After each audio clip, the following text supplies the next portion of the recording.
जोहार जय माँ समलेई जय जगन्नाथ भल थी आपण मैंने भी आशा करुचे। तो देखो एटा गोटे थाली ओटा में चिटकुचे यहाँ आम थेपला बनावा लगी आम दुकान लगी जेनटा तैयारी करुचु तेटे ओटा।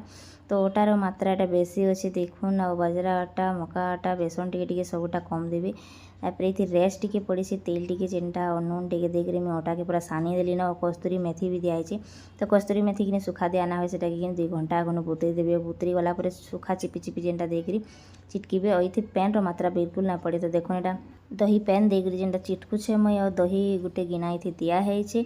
तो चाहे तो आप मैंने गुरस टी भी देकर चिटकी पारे। पैन देले कि खराब हो जाए घाके यहाँ आ दही थी चिटका होती बोली 4 दिन आप रखिक खाई पारे। ये धनिया पाउडर हल्दी पाउडर मिर्चा पाउडर सब दिखाई। कच्चा धनिया पत्र की भी आप काटिक दे पारे बहुत ही सुंदर दिखसी।